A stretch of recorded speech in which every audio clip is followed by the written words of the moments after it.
Hey, mamas, you are listening to the Motherhood is Ghetto podcast. We all know motherhood can be a beautiful thing, but girl, it can also be ghetto. Join me as we discuss some of the best and worst parts of being a mom raising kids, all while trying to figure out this thing called life. This ghetto is a safe space, mamas. So, welcome to the hood.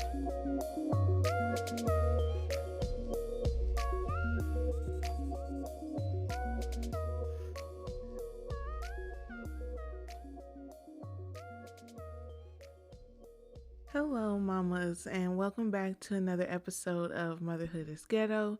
My name is Joy, and it's the weekend in my neck of the woods, so I hope that you are all having an amazing weekend. Hope you had a great work week, or if you stay at home mommy, a stay at home week. Um, my week was actually pretty good.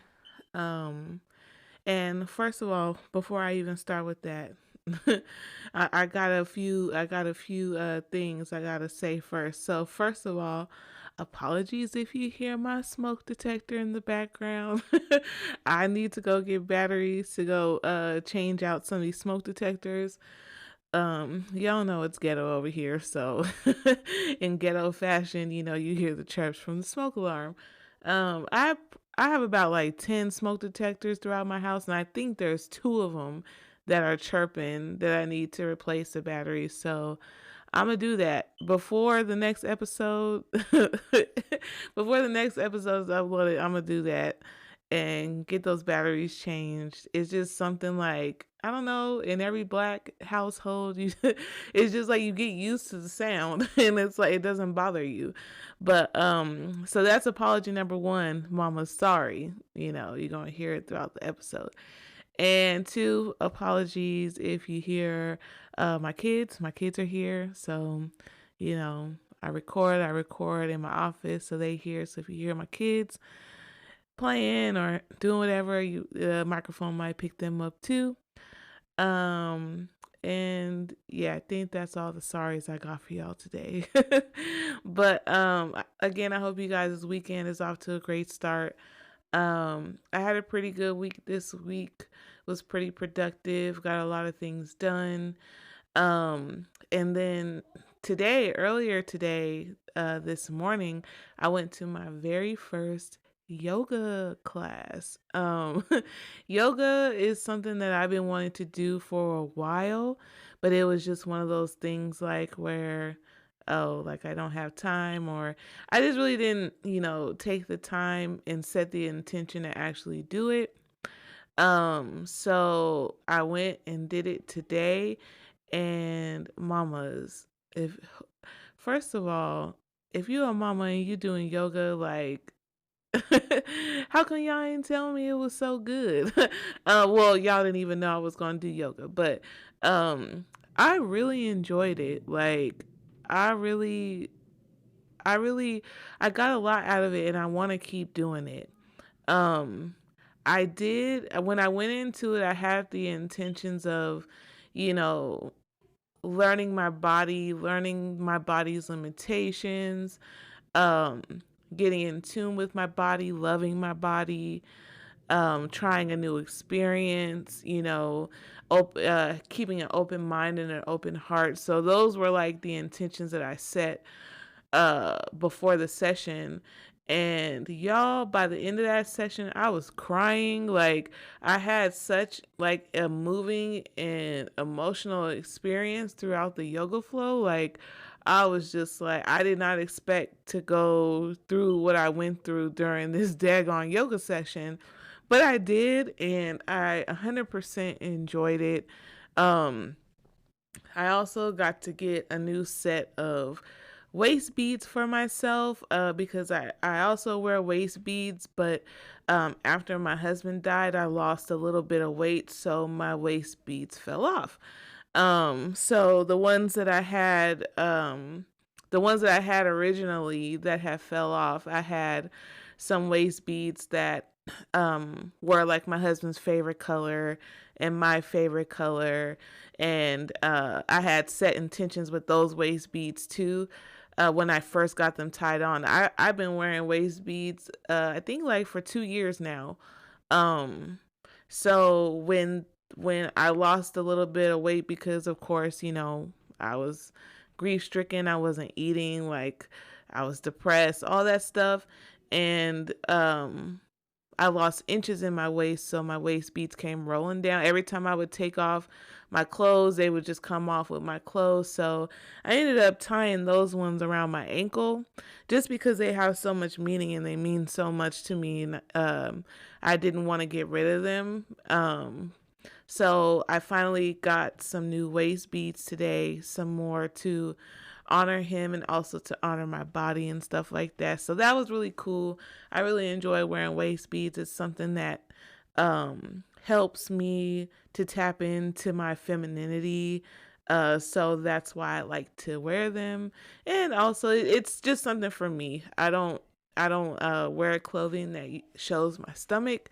So no one ever sees my waist beads besides me and besides me or my husband. So we were the only two people ever seeing my waist beads.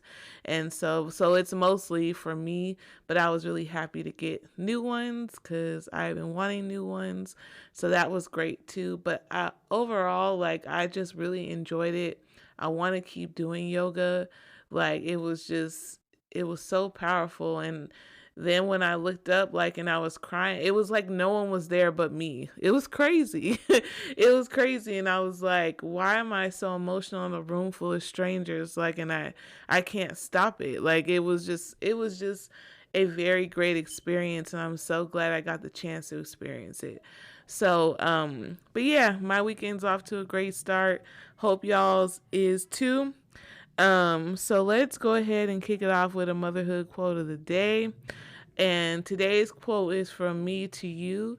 And the quote is to just love yourself. Love yourself, however that looks for you. For me, loving myself is loving my body, loving everything about me, like just loving on it and appreciating it. Because we often look to others, for that reassurance, that gratification, and all that stuff.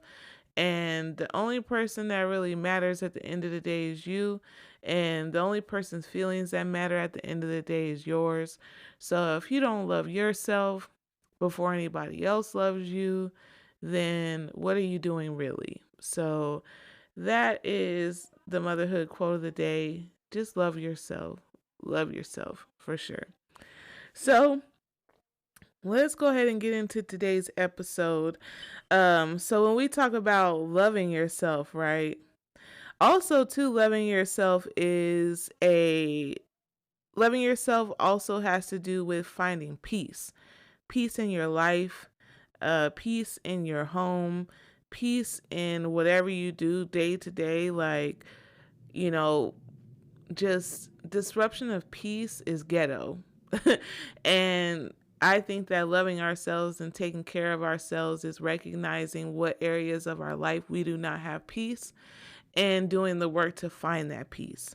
So, and you guys already know me. Your girl was scrolling through Instagram. And it's so crazy how this keeps happening because it's stuff that I want to talk to y'all about anyway. And then I just end up finding something on Instagram that was in words exactly what I wanted to say to y'all. So I'm just, amen, amen. Like, I don't know what else to say, but I was on Instagram, like y'all know I usually am, and I found this post. The Instagram is called Moonomins. It's spelled Moon, like moon. Oh, I see it. Moon omens. Y'all, forgive me. Moon omens. I was like, moon omens? What? Moon omens. And they posted a post that said, things I stopped doing to gain peace in my life.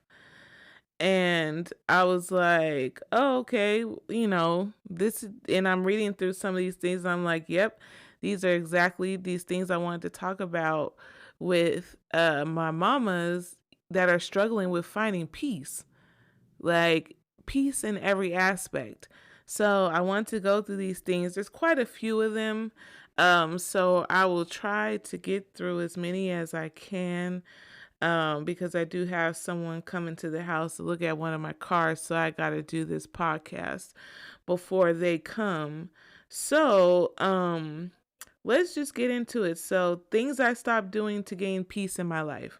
First thing at the very top of the list is arguing with people. listen, listen, mamas. I I 100% agree with that. Also, I don't argue with a soul anymore. Like, I think that my husband's funeral was probably like the last time I argued with somebody. And then even during that argument, I was like, it is what it is, and I'm not talking about it no more, and just cut off the communication, like hit the block button. Um, but arguing with people gets you nowhere, especially if you're at a stalemate and you guys aren't coming to a resolution, or, it's like that agree to disagree thing, like where you guys like, okay, I understand your point of view, I got mine, but you will move forward. Like, if it's not that and you guys aren't able to like piece it out after, then there's no point to the argument. And I know that I don't even argue with my kids anymore. Like, I used to go back and forth with my kids like it was a debate. I was like, I'm not finna argue with you. Like, I will listen to their opinions, and their opinions are valid, but it is what I said it is. Like, and that's it. So arguing with people is definitely one that I've eliminated from my life, because it's like, okay, like this is my ship now. So if you don't want to be on this ship and go by how I run it, then you can go find another ship. Basically simple.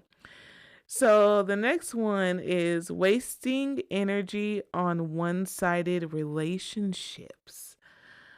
Who that A lot of that goes on for us. Um Staying in places where we are either no longer valued, we're no longer wanted. Like, that's a real thing for us.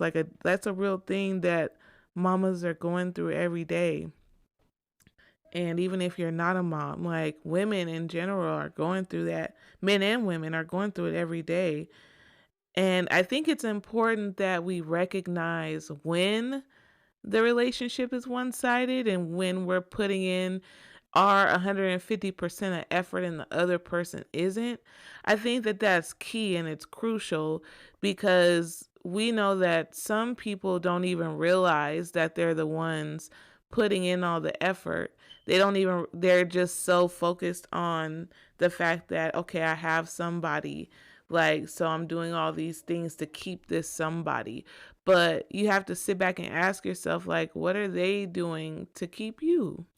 And then also, to being able to recognize, that your efforts and your hard work are falling onto someone that may not deserve it, or may not be worthy of that energy that you're putting towards the relationship.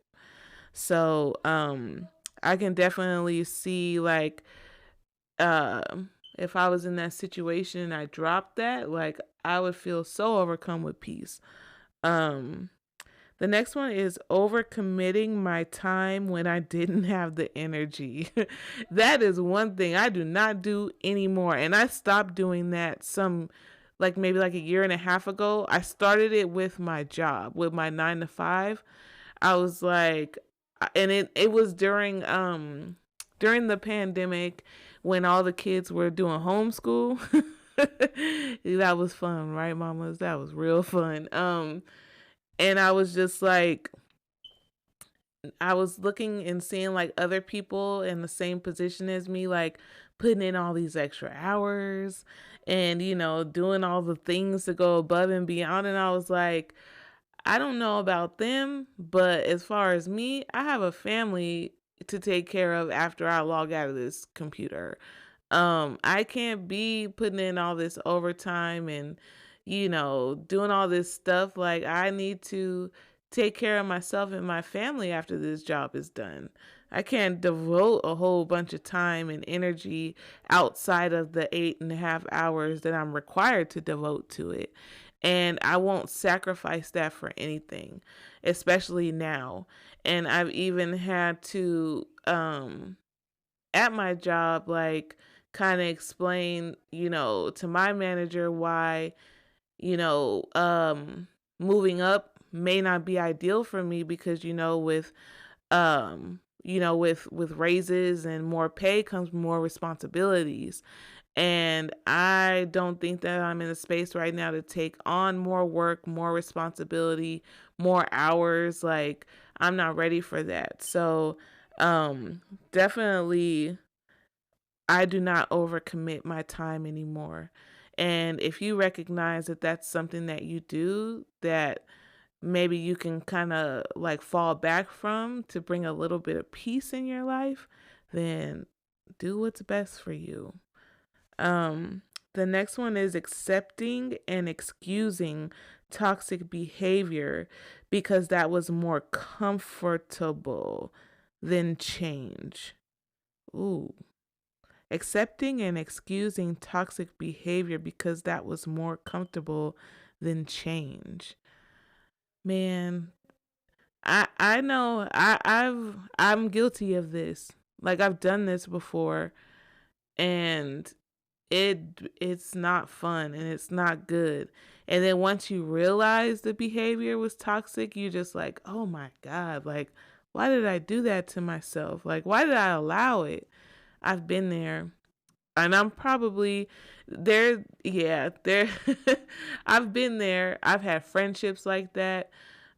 Even in my own marriage, like, there was toxic behavior on both parts. Like, I had toxic behavior, my husband had toxic behavior, and we had to, like, really, like pull the, pull the curtain away from what was really going on in our relationship and what issues we had, like, individually and as a married couple. And it's just, man, like I said, it's all about recognizing, I think. Just like when, recognizing when energy is one-sided in a relationship. It's all about recognizing that there's a problem and working towards fixing it. Um the next one is allowing dysfunctional family members to steal my joy. I I only got a couple of dysfunctional family members, and believe you me, I don't let them steal nothing from me. Because at the end of the day, like, I always see things like, I see stuff on social media where they say, like, you know, just because they're family doesn't mean that you have to, like, take their bullshit or all that stuff, which is true. And I don't believe in that thing. Like, yeah, family at the end of the day, in most cases, will be all that you have. But in some cases, for some people, that's not true. Like, it's just not. For some people, family is there for them less than their friends are, or their circle. And there's cases where the friends will be there, like, when you're in need, way before your family would.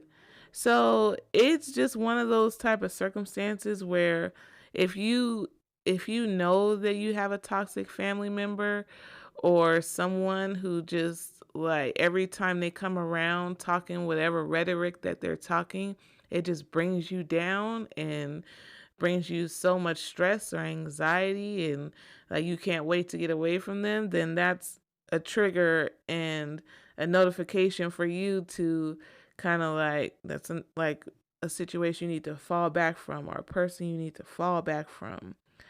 Um Next one is trying to fix people as an act of love.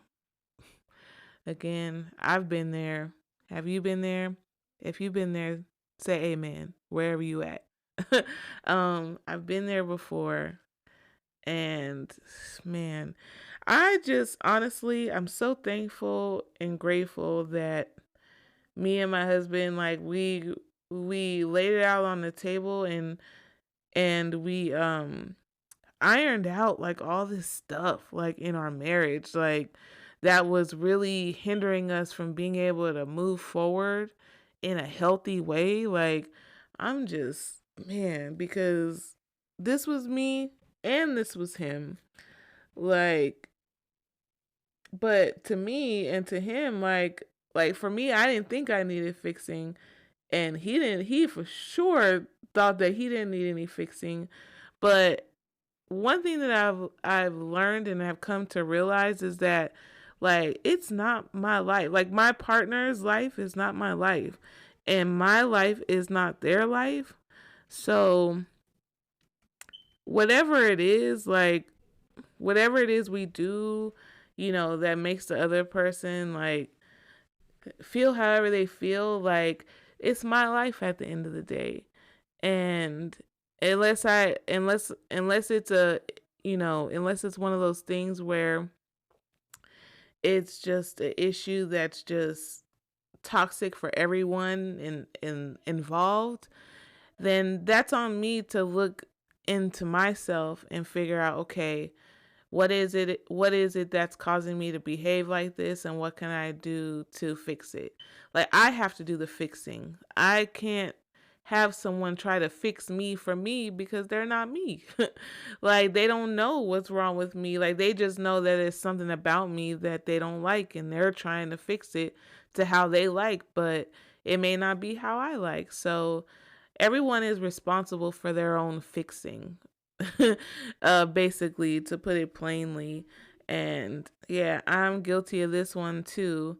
And luckily, I haven't had to encounter this anytime recently. But I know there's some of us out there that are going through that. So once you drop that, feeling the need to fix people out of an act of love because you love them, you'll probably find a little bit of peace in your life. The next one is discarding my boundaries to fit uncomfortably in parentheses, in other people's lives. Discarding my boundaries to fit uncomfortably in other people's lives. Um, I think I've done that a time or two with friendships. Um, you know, I'll share a scenario with you. So I had this friend that would call me, text me all throughout the day. Um, I'm at work, we're talking. On the way home, we're talking. When I'm at home trying to cook for my family or spend time with my family, they're calling, they're texting. And I allowed that to go on for a while, knowing that it made my husband upset. Like, and it made my kids, like feel like they weren't getting the attention and the time that they deserved.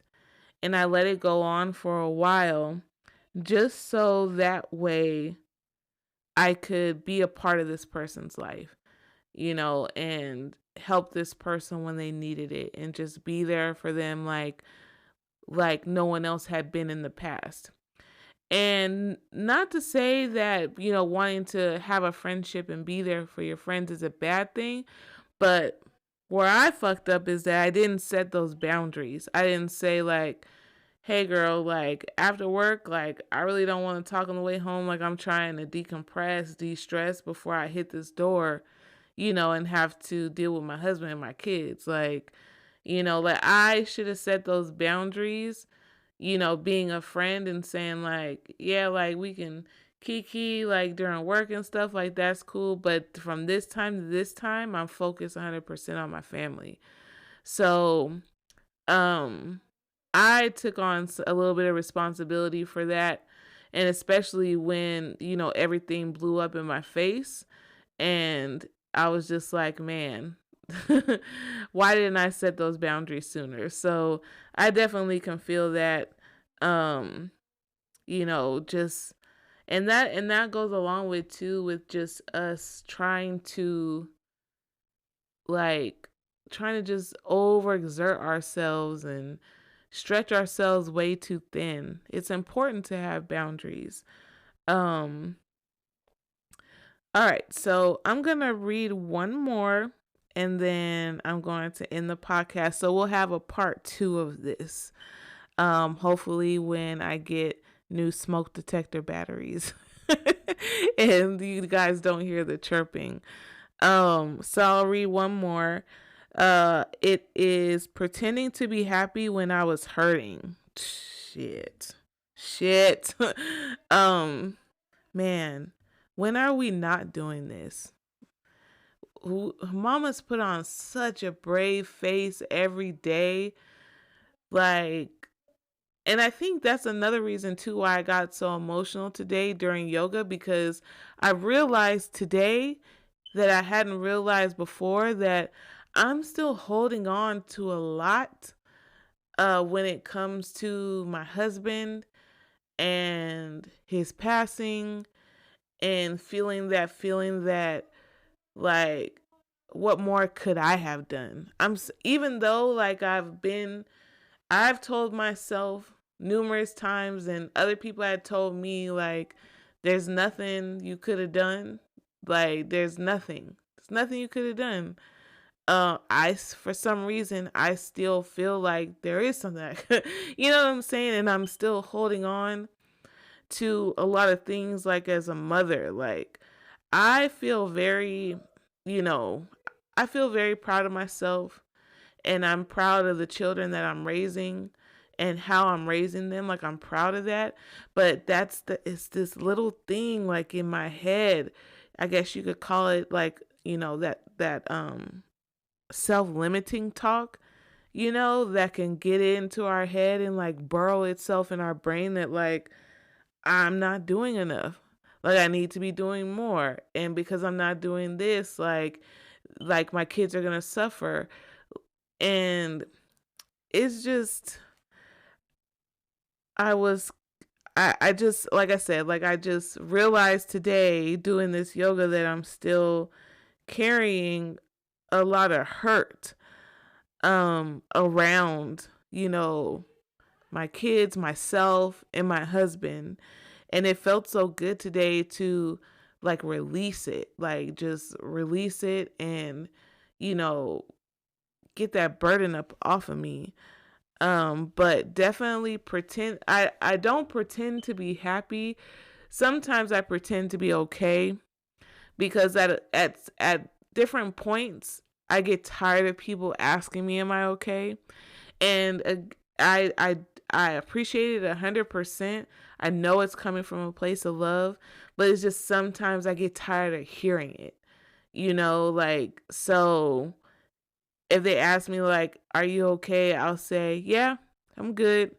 But on the inside I'm in turmoil. like it's a freaking hurricane going on inside of me. And me pretending that I'm okay is not okay. And I know that and I recognize that. So I'm doing the work for me so that way I can be honest with everyone.